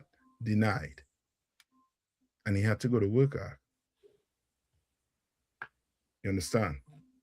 He had to. Right? Go to no, finish that one off. Or you finish it. No, I think that's finished. It's finished. It just okay. Say that one time. No, it was finished. You good, Kat. That was pretty much it. Okay, go to Numbers 19 and 11. Select, sir. Come on. Did you still want that picture? Of course. A picture. Can I get a video? Oh, a video. Yeah, video of that water one. splashing out. And the things these Hamites have to do. You know what I mean? Full out, you know what I mean? If you have kids right now, just, you know what I mean, Salakia. But just let them know we not them. You understand? Because what we're about to share here, you know what I mean, they're going to have questions. You're going to have to tell them, that is very, you know what I mean, unhygienic. You understand? Mm-hmm. You know what I mean? You don't drink cow piss, you don't bathe in cow piss. You understand? You might end up at the, you know what I mean, in the clinic. Right? Yeah, when you get it, just let me know and you can put it up. Okay. Kowal. Yes, sir. You got that one, answer? Yes, sir. This is the book of Numbers, chapter 19, verse 11. He that toucheth the dead body of any man shall be unclean 7 days. Right. He that toucheth a dead person shall be what? Unclean 7 days. Shall be unclean for 7 days. Read on. Come. Verse 12. He shall purify himself with it on the 3rd day, and on the 7th day he shall be clean. On the 7 days he shall be what? He shall be clean. Read on. But if he purify not himself the 3rd day, then the 7th day he shall not be clean. Right. Go ahead. Verse 13. Whosoever toucheth the dead body of any man that is dead, and purifieth not himself, defileth the tabernacle of the Lord, and that soul shall be cut off from Israel, because the water of separation was not sprinkled upon him. He shall be unclean. His uncleanness is yet upon him. Right. So it again, this is one of the strict laws when it comes to dead bodies. We don't play that. You understand? Our burial site was outside the city. Not like how Esau burial sites be all in the city. Our burial site was on the outskirts. You understand? You know what I mean? And we had specific ways on how to deal with dead bodies. You understand? But not when it comes to Esau. You understand? Right? So I got it, sir. Come on. Go ahead. Okay, Salakia. Verse 4. Oh, okay. No, yeah. This is straight up, you know what I mean? Yep, that's it. Man, you see a kid doing that, you know what I mean? It's a done deal. And Salakia, Cap. Registry had to get check everything. Come on. That's not AI. That's real life. Yeah. Yep. Yeah, that's real. You understand? And we are not Africans, man. You know what I mean? Those of you who say you're from Mali and from what was the other one? Nigeria and Ghana. Congo. Yeah. You understand? Like, come on now. Let me see you go all ham. Yes, son. This is, you know what I mean, fully unclean. That one when it found it, Cap. Yeah. Because it's all over the internet. Yeah. These people are talking about the East Indians, they ain't too backward with it too. All these heathens, when it comes to, man, he's drinking the blood in it. That is, you know what I mean? All that is a sin. It's unclean and it's, you know what I mean? Yuck. Come on. All right. People might be, you know what I mean, eating a dinner, so slack here. You know what I mean? But we had to share that to let you all know we're not Africans at the same time too. You understand? And since we on the clean and unclean, that is very unclean. You understand? Right? Come on. You finish out. You finish. Where was that? I'm in verse 14. The book of Numbers, chapter 19, and verse 14. This is the law when a man dieth in a tent. All that come into the tent and all that is in the tent shall be unclean 7 days. Right. That's what we can substitute the tent. Yep. And now go to Luke Any more on that? Any more on that on the dead body? And every open vessel which hath no covering bound upon it is unclean. Whosoever toucheth one that is slain with a sword in the open field or a dead body and born of a man, grave shall be unclean. Okay, it just goes on. So all of this just has to do with what? Right, a dead body. Right? Now go to Luke 7.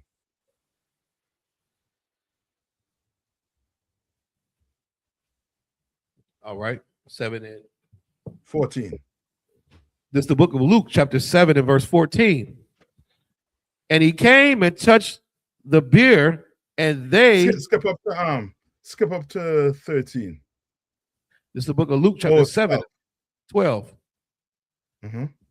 Verse 12. Now, when he came nigh to the gate of the city, behold, there was a dead man carried out, the only son of his mother, and she was a widow, and much people of the city was with her. Verse 13. Right, read on. And when the Lord saw her, he had compassion on her and said unto her, weep not. Verse 14. And he came and touched the bier, and they that bare him stood still. And he said, young man, I say unto thee, arise. You understand? What did Christ do? You know when you carry how you carry your dead, right? Now you carry them in a box, but you have those barrier that that bear the box where more than one man could carry him. Oh, like a coffin. You understand? Yeah. So Christ just touched what? He just touched that door. That barrier. Yeah. Right? It says the bier. And he touched the bier. That part of it. So look up what the bier is. B-I-E-R. Look it up. Definition of beer. Well, look it up in the Zondervan first, and let's see. You understand? So as far as I could, we could tell basically. It says a little. Oh, my bad, Cap. I may cut you off. It was a delay. No, go ahead. It says a litter or coffin. Yeah. Right. He touched it, and what happened? And told the man what? Arise. To rise. And read on. Come on. And he that was dead stood up and began to speak, and he delivered him to his mother. Your Bible says instead of sat. Oh, Slakia, my bad.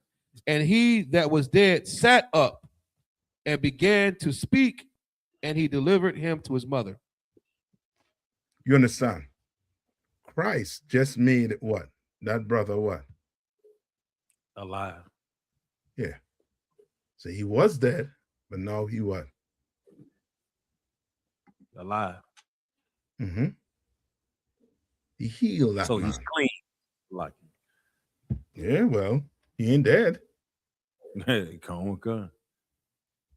You understand? All right. But I'll get, as far as as I see it, everything pointing to, Christ, wherever he touched, he made clean.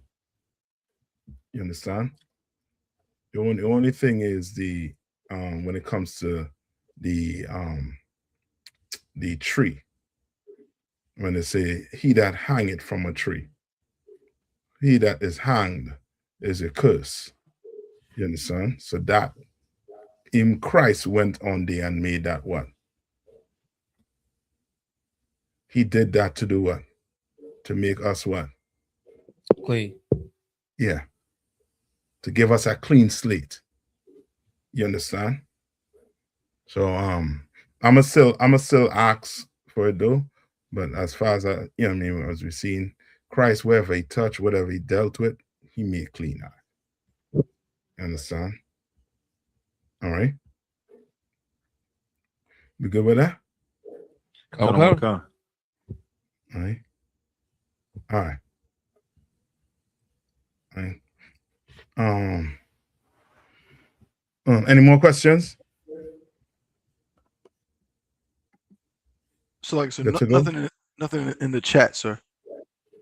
Okay, then let's go to let's jump back on the Oh, Salaki, sir, there is a question, Salaki. Pardon me. There's a question from the young man.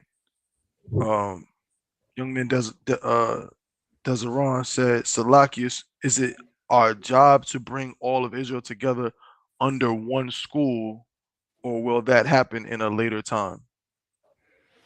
Okay. Give me what Paul said it. What Paul said, he wish we all teach the same thing? Yeah. Okay. Right. Not all teach the same thing, but he wish all Israel would be saved. All right. And these, you know what I mean, and this is what, you know what I mean, our job is to do. Right. And also to give me Jeremiah 17 and 17. Romans 11:26. Give me Jeremiah, I think 17 and 17. Or Jeremiah 16. Give me where it says, first I'll send fishers. Then he'll send hunters. That's Jeremiah. This is the book of Jeremiah, chapter 16 and verse 16. Behold, I will send for many fishers. He will send for what? Send for many fishers. This is Jeremiah saying that the Lord is going to send for many fishers. You understand? And just imagine you fishing. All right? Read. Saith the Lord, and they shall fish them, and afterwards, after will I send for many hunters. So we're in the season of what right now? Fishing. And fishing who? Our people. Our people. Yeah, so if you're a fisherman, right, and you pull up, you understand, a frog fish. Put a picture of a frog fish up for me. What should you do with that frog fish? Throw it back. You got to throw that joint back off. Oh, what Judah loves so much. Where's that fish? You had to get at the family union. That old catfish, Cap. Yeah, that catfish. How in the hell you eating a fish with whiskers? That fish has damn whiskers. How the hell you eating a fish with whiskers? You understand? You're going to have to throw that back. You understand? You fishing who? What's the metaphor? You're fishing who?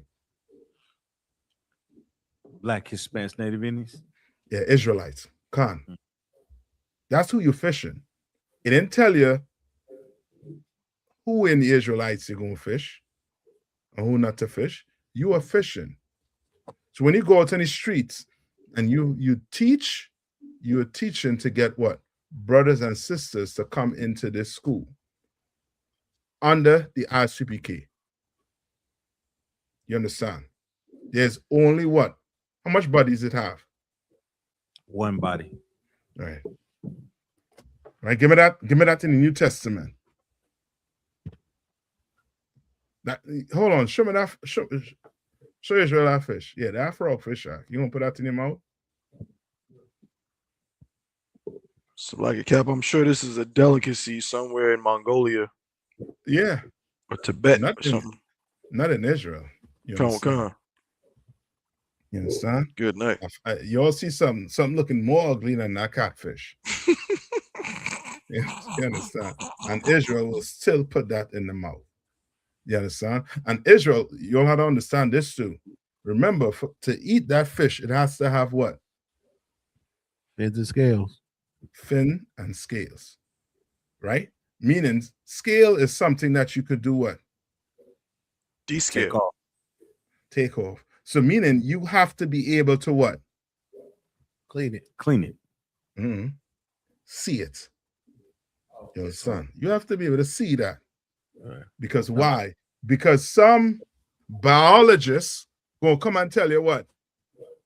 Shark have scales. Okay. Yeah.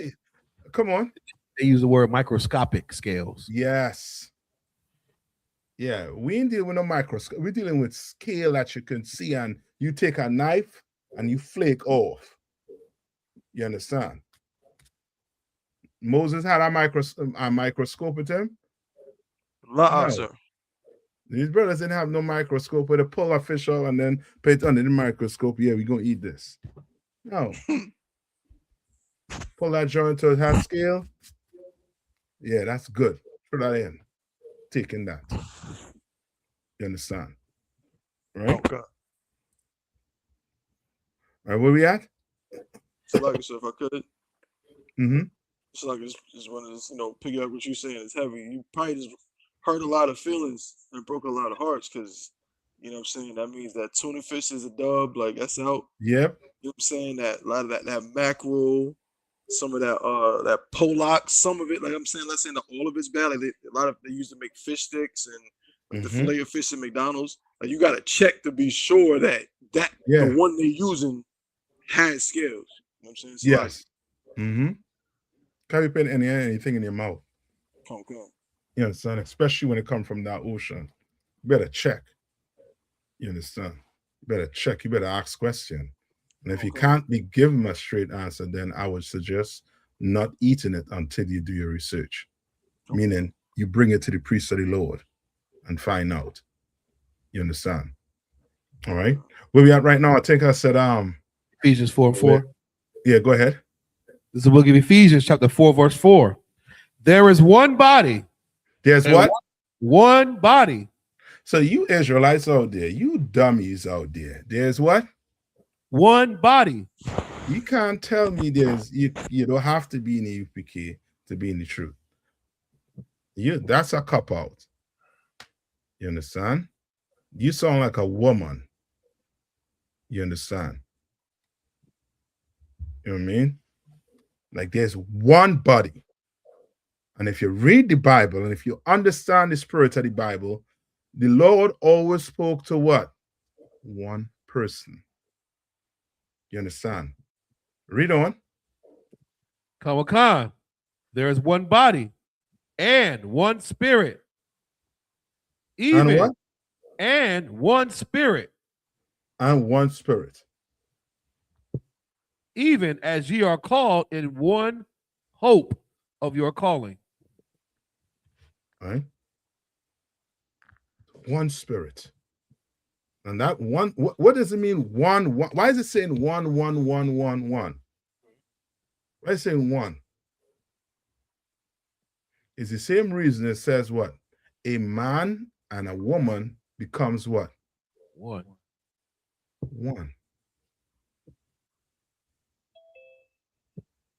You understand?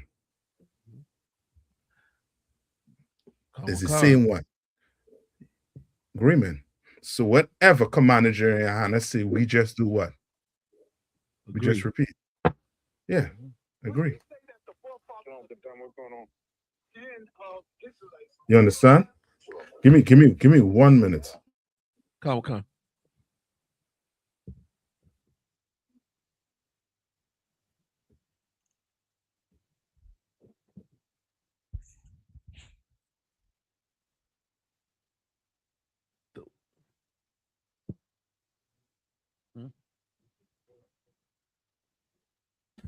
Where we at? We Ephesians 4, verse 5. Go ahead. Hold on.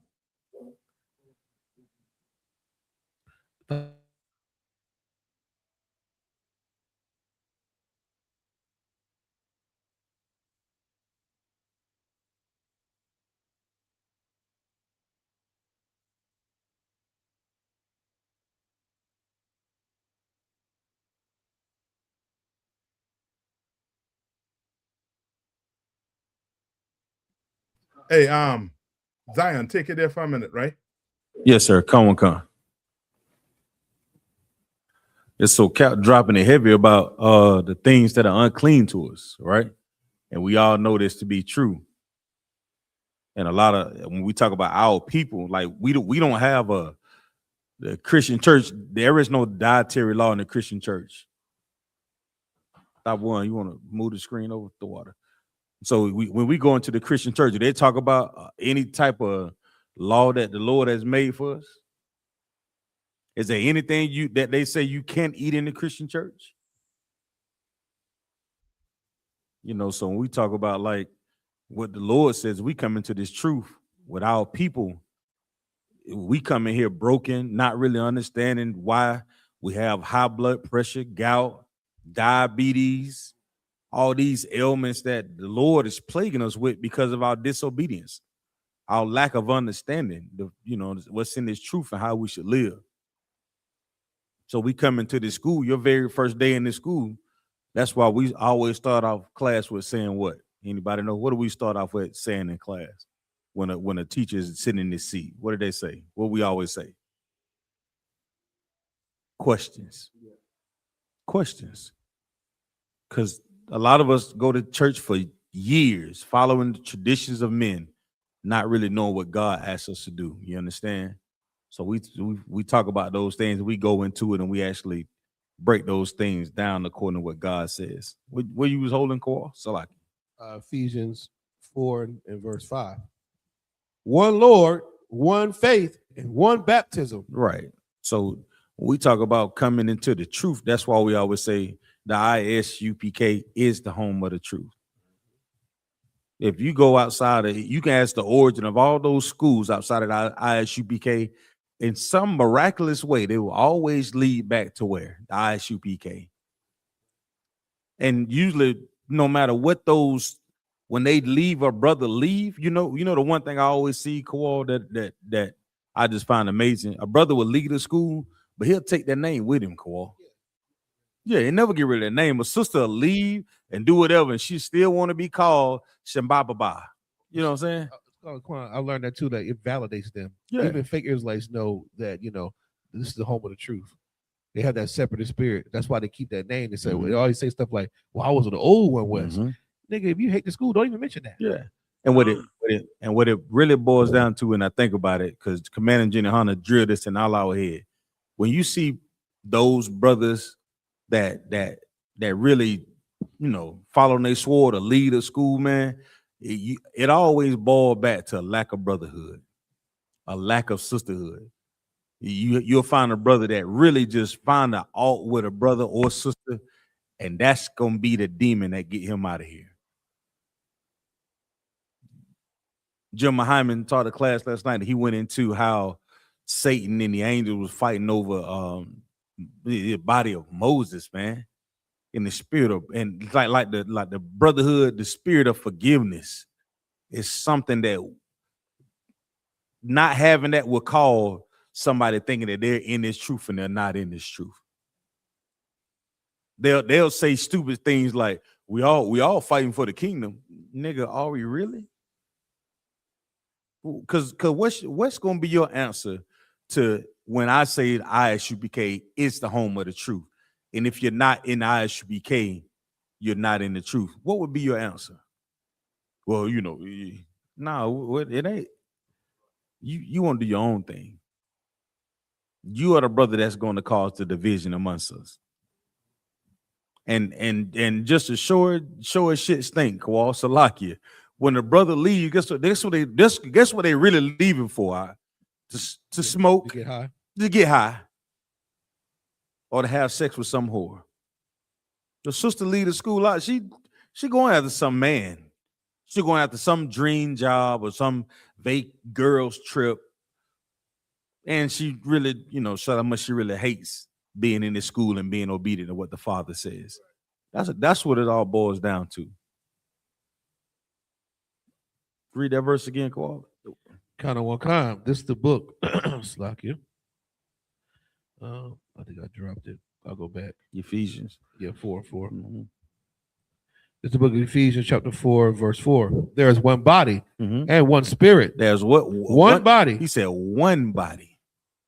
Now, in that body, you have different what? We got different parts of the body. We all important to the body, but nevertheless, it's all in one body. Right? Go ahead, Cole. And one spirit. And what? One spirit. Anybody know what that one spirit is? You know, we get together as brother, no matter whether, if I'm talking to a Koska, a Kayata one, no matter what it is, brother, I'm talking about when we give each other a salute, it's like I've been knowing these brothers my entire life. We see each other at the Passover, man. I'm telling you, I like to have a good time, but you won't catch me smiling too much. But when I see my brothers, when I see a Koska, Kayata one, I'd be so happy because I know, you know, so I know what it means to take a journey to be with your brothers, to be with your sisters. And I say, man, that's the Lord, man. That's the Lord, because we think about, without knowing this truth, I would have never come across these brothers, man. And they are phenomenal brothers. They are phenomenal sisters in this school. Like we learn to fight to be in that same spirit, Akim. And when you're not in that spirit, when you come around, we all see it. We all see what's going on. That's why, brother, that's why we be so quick to say, hey, man, you might want to get counsel. Hey, sis, you got that kind of off. Man. You probably need to get some counsel about that. Because if you're not doing that, then you're throwing off that one spirit. The spirit that if you're not having that one West spirit, what would be that one? What would be that spirit that's in one West, that's in this school? What would be that one spirit? Anybody know? Top one? So you said, well, the spirit of the I.S.U.P.K, I guess you could say is the spirit of brotherhood. Yeah, that's that one spirit. That was 1,000. That was 1,000 different reasons that you can find to be angry at your brother. Things, you know, the scriptures say, offenses must come. Come. They will come. They're gonna come a time where you may not see eye to eye with your brother, but we fix it.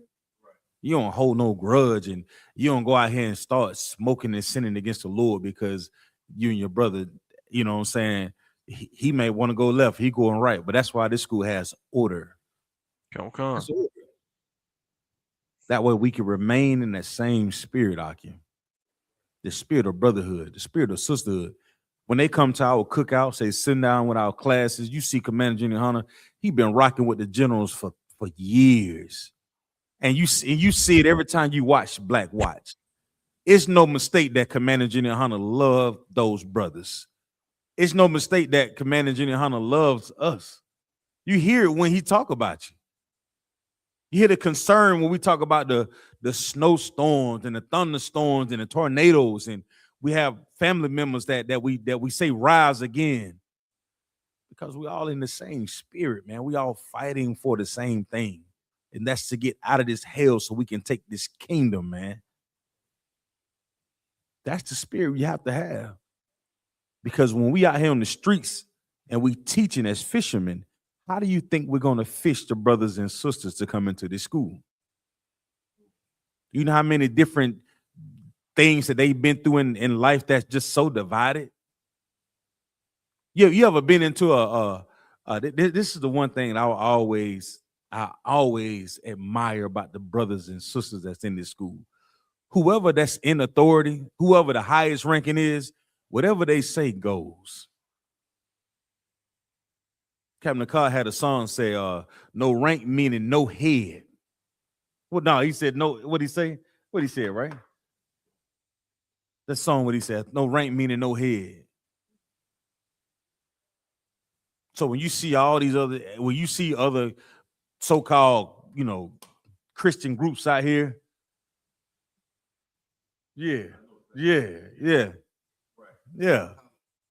come. You see these other camps, they all talking at the same time. Everybody got something to say. One brother is somehow feel like whatever his breakdown is better than the next brother breakdown. When we come here, you know what breakdown we use the same breakdowns out. The same breakdown that work in Trinidad and Tobago, they work in Jamaica as well, because we're using the Bible and we all are in the same spirit. Okay. Go ahead, Kawal. Come on. There's one body and one spirit, even as you're called, and one hope of your calling, one Lord, one faith, one baptism. Right. So stop. So I just heard recently you talking about what we talking about one Lord. These other camps, these other groups, Christian groups out here, they trying to say that God is Jesus. They're believing in where did they get that from? They didn't get that from One West. Right. So what are they believing in? They believing in whatever makes their pocket big, pockets fat, paychecks fatter, whatever that will grow they membership. If it's changing a name, we're gonna change it. You won't wear fringes on the bottom of your damn t-shirt. Where's that at in the scriptures? That's not one body. That's not one faith. That's not the truth. You're doing whatever that you see fit. That's not what's in this Bible. That's not what's in there. So when we talk about the other groups and these, if it's not One West, you're not in the truth. It's simple. It's simple. Because everybody else got their own little thing going on, and it's really about their membership. They'll tell you whatever that they want if it means you gonna come in there and pay your tithes. And that's Christianity. Christianity lets you do whatever you want to, just as long as you keep paying your money. Marvin said, close the doors. Yeah, he's not concerned about you being righteous. He's not concerned about you being one body. He's concerned about that money. Go ahead. One Lord, one faith, one baptism, one God and Father of all, who is above all and through all and in you all. In who? And in you all. Now, how do we know that the Father is in us all? By what we do, by what we say, by how we live. The same spirit serving the Lord, man. That's it. You see it. Every brother, every sister in here is learning to be accountable for what they do and what they say. It's starting with brotherhood. And you walk outside of these doors, the idea of being the accountability escapes when you walk outside of the I.S.U.P.K. Because when you walk outside of here, you're doing whatever that makes you feel good. And think about this. I'm gonna give you something to think about. If any, this is something we making all understand. Anybody, you ever cook something on a Kawal, my brother Kawal can cook now. Kawal he can cook. He's a genuine culinary art specialist, if I may, right? If Kawal handed me a recipe and he said, Zion, I want you to follow this recipe to the T. I wrote down everything that you need. These are the measurements, and this is the time you should let it cook for. The minute I changed the recipe that Kawal gave me, should I expect for it to taste the same as Kawal recipe? Wow, sir. Why not? So lucky, sir, because that's not Kawal's recipe. Yeah. So we talk about One West, the ones that leave this school and somehow go and try to build their own thing. They change the Lord's recipe. And somehow when you think you give it to our people, it's gonna go down the same. No, you're really messing up their appetite for the truth. That's what you're doing. You're messing it up. You're messing up their palates. So when we say don't eat pork, shrimp, crab, and lobster, you look at us like we strange because you messed up their palates. You messed up the recipe. When we say fringes go on garments, not on t-shirts, dumbass, you're messing up that palate. As the fisherman, you're using the wrong bait and you're destroying our people when you go out there and teach them that. And they begin to invest in the wrong insurance policy, if I may. Yeah, that what brother said. No rank meaning no head. And they ain't leaving this bottle. Yeah, there you go. Somebody listening. Yeah, so when we talk about them other, I I'm not that type of person to say to other groups or anything like that. I just call them brothers, man. Brothers that lost their way, that don't want to, that want to come home, but got too much pride. Too much pride. I just look at them as brothers. I look at it as a brother, and that's what you are. So that way we make sure that we maintain the standards in the I.S.U.P.K. That's it. Yeah, sit on that wall. Most High Christ. I think that's about it, right? You got anything, Monkey? Please, come on. We got about 3 more minutes. Come on. Chapter 2, verse 1. Mm-hmm. My son, mm-hmm. if thou come to serve the Lord. If do what? My son, if thou come to serve the Lord. If you come to serve the Most High, right?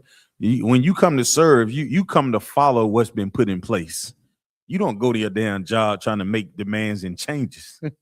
You show up on the first day and say, wait a minute, we don't like this. So you don't do that. You come in there to do a job. You come in there to serve. Oh, they said, right? My son, when you come to do what, Bunky, yo? Serve the Lord. When you come to serve the Lord, you can't come in there trying to make changes. You come in there trying to rearrange the furniture and all that. You come to serve. You're not coming in there trying to tell the boss what to do. Hey, he been running the company for thousands of years. All of a sudden, Jerome, you coming there talking about you want to make changes. Nigga, you been in here. You ain't even finished the orientation yet. Come on. You come to serve. Go ahead. Prepare thy soul for temptation. Prepare what? Prepare thy soul for temptation. Go ahead. Set thy heart aright, mm-hmm. and constantly endure, mm-hmm. and make not haste in time of trouble. Right. Cleave unto him and depart not away, that thou mayest be increased at thy last end. Mm-hmm. Verse 4. Stop. So when we come into the school, we come in here to serve. And serving the Lord, don't ever get it twisted. You will see things around you that you want to engage in, conversations that you used to have with prior family members, certain things that you just accustomed to doing from day to day. But when you come to serve, you can't do that anymore. It's like you showing up on the job, you clocked in, and you worried about what's going on outside of those doors. You can't do that. If you worried about what's going on outside of those doors, you're being tempted. But when you're on the job and you're doing this work, you got to focus on what the work that you're doing that's in front of you. You got to focus on whatever that your coworkers are doing. What about what your shift lead is doing? What about what the supervisor is doing? The superintendent is doing? The CEO? All those things are in line with each other for what? For a product, for the business to operate to its full potential. Don't be tempted by trying to get off early. I always hear people say, hey, man, you should never take your car to a mechanic shop on a Friday. Why? Because the mechanic he tempted about trying to get off early. You know what I'm saying? He not locked into making sure your car is full operational. While he like, she looking at the clock. That's everybody in here, right? We're looking at it's Friday. It's Friday, just got paid. Sheila just text me. Yeah. Oh, yeah, pull your car on in. Don't even worry about it. I got you. You know what I'm saying? Didn't even change the oil, didn't put no oil in it. You get ready to pull the car out, the car all jacked up. Those are the temptations. I'll just use those as an example so we can understand. Don't be distracted by the things that you were tempted by in the world. You come in here to get rid of those demons and to fight those unclean spirits. And we do it together on the job, right? Go ahead, keep reading. Temptation. Sorry, the temptation. Mm-hmm. Verse 3. Mm-hmm. This is the book of Ecclesiastes, chapter 2, verse 3. Go ahead. Cleave unto him. Do what? Cleave unto him. When you on the job, your brother's beside you. Cleave to the Lord, man. Cleave to this work. Go ahead. The book of this is Merriam-Webster's online dictionary. Mm-hmm. Cleave, to adhere firmly and closely, right? Loyally, mm-hmm. and unwaveringly.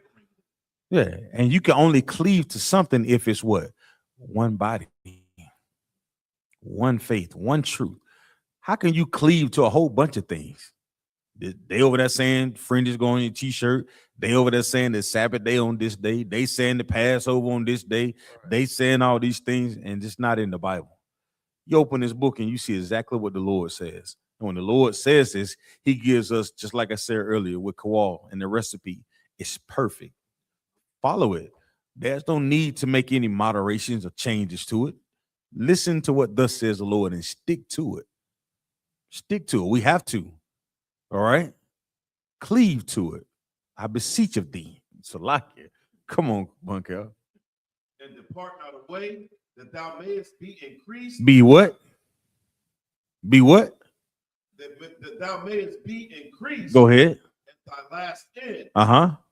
Whatsoever is brought upon thee, take cheerfully and be patient when thou art changed to a low estate. So even when you at your high and at your lowest, man, be willing to serve. Cleave to it. Don't be like some naive woman that thinks every day is going to be full of damn rainbows and just happiness all the time. That's not real life. Life is not a box of chocolate, Jenny. You know what I'm saying? That's not that, Akim. You're gonna have days where there's gonna have days when it's cold outside, where the temperature gonna drop and you know what I'm saying, you be like, man, I gotta get to class tonight. Be some brother that's dependent on you. That's to be cleaving to the same thing that you cleaving to. Because he's in the same one body. And he locked in doing the work to serve. You had the same what? The same spirit, that one spirit. All of it works together, Akim. And it's such a powerful tool that we have in brotherhood that can overcome any obstacle, man. If the Lord in it, man, you winning already, I promise you. But what you found out and what I found out by being in this body, this short amount of time that I've been here, the Lord is not with those other things out there, because they not together. Come. Just as sure as hell when their leadership, find out that he been having pegging kits sent to his house, guess what? They all split. They all go in their different ways, Monk, y'all. See that? And then soon as his lowest point, when he fall to it, guess he quit. He give up. Well, I don't even believe I'm an Israelite no more. Then how you gonna be following and telling brothers who they are? As soon as you get found out for being unrighteous, you leave your brothers. That's why you have to, once you make up your mind that you're going to serve the Lord, don't change the recipe. Don't go trying to add in little things or add out. No, stick to the goddamn recipe, y'all. You don't want to switch that recipe out and try to find your own way, and you find, it's not a good look. All right. If you change that recipe, you're going to change the spirit. You're going to change. That's why you have to cleave to this truth. What else? Okay. Yeah. Nah, that's it. That's it. Oh, go ahead. Verse 5. Nah, that's it right now. You want to read? Come on, let's read it. I ain't gonna in the spirit of brotherhood. Come on, I got you. For gold is tried in the fire. For what? For gold is tried in the fire. For gold is tried in the fire. Fire is used to what? Purify things. Even gold has to be purified. You want the best gold that you can find. It has to be purified. You just don't get it out of the ground and stick it on your damn neck. You know what I'm saying? It gotta be refined. So don't think life, like I say, it's not gonna be all pawns and teeth sometimes. Some shit you just gonna have to fight for, Akim. I don't know no other thing. Just as brothers, you understand? Just as men. In life, there are some things you just got to fight through and fight for. The truth is one of them. Just because it gets hard and it gets tough, don't mean you have to alter the recipe. Kawal gave us the recipe. You told us, hey, Zion, follow this to the T. Now, if I can't get to the store that day to get what Kawal said I should get, then maybe I should slow down. But I should definitely take my behind to the store and get what my brother said to get. I don't look for alternatives. I don't look for shortcuts, because if I take those avenues of trying to change what the brother gave me, what thus says the Lord, I'm going to mess up the recipe. My fishing skills are going to be off. I'm going to attract the wrong type of brother that's going to come in and serve. I'm going to attract the wrong type of sister that's going to come in and want to serve herself. Don't do it, Akim. Bring no brothers and sisters into this one body, this one truth. That's I.S.U.P.K. And let them be refined. Let them do their 90 days and let them be refined in this truth so they can serve the Lord. Let them go through the fire. Go ahead. And acceptable men. And what? And acceptable men. And acceptable men. Go ahead. In the furnace of adversity. Right. So that's what I'm saying. Every brother, that's when you start to change the recipe, you're gonna go to fishing and you're gonna get those brothers that are not acceptable out. You're gonna get those brothers that want to come in here and change everything about the school. Well, I don't know about that, sir. You know, I don't know, sir. Nah, because you're fishing with the wrong bait. You fishing with this truth, what thus says the Lord, this right recipe. The brothers and sisters that's gonna come here, they're gonna clean themselves up. Because they're going to be looking at the example that we set in front of them to serve the Lord. All right, that's it. And with that, man, I'm going to turn the class over and preach proper Lord. Bunk y'all. Y'all clap it up. I.S.U.P.K. security announcements. We are the I.S.U.P.K. Started out at 1 West, 125th Street, Harlem, New York. Rule for new brother and sister. When a new brother or sister comes to the school, they are off limits for 6 months. They are to be saluted only. They are here to shed themselves of the world. If they need transportation, the teacher will arrange it. After 6 months, if a brother or sister has an interest in a particular person, he or she must get permission from the head to speak to a brother or sister. There is another 6 months in which the brother and sister will court each other. After this 6-month period, the brother and sister will get permission from the head to marry. Tithes, which is a commandment, the book of Numbers, chapter 18, verse 21. Book of Malachi, chapter 3, verses 8 through 10, means 10th in the Hebrew is pronounced ma'ashara. 10% of every penny of any increase the Lord gives you, give to Treasury Department or teacher. The priest funds a free will offering for priests, not mandatory.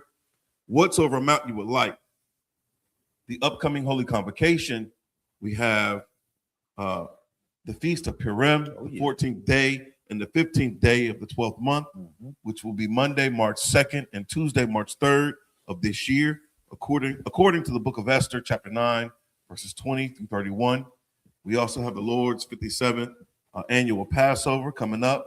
It'll be April the 4th, and it'll be held in Houston, Texas. It's $200 per adult that's 17 and up. Get it in, Pay your Passover fee, man. All right. Get with your camp leader, set your affairs in order. If anyone wants to be a trooper in the school, start wearing all black, boot, shirt, pants, headband, and scarf. And with that, I imagine, which means to stand. In the Israel, we're going to render one courteous salute to the teacher. In the Israel, Abad Shabbat, Majid, Barak, Yahanna, hands down. Sar, turn to face the sisters. Sisters, I imagine, which means to stand. Men of Israel, we're going to render one courteous salute to our sisters.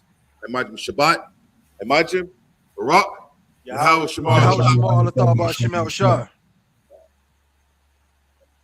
Yada Matah. That's dismissed.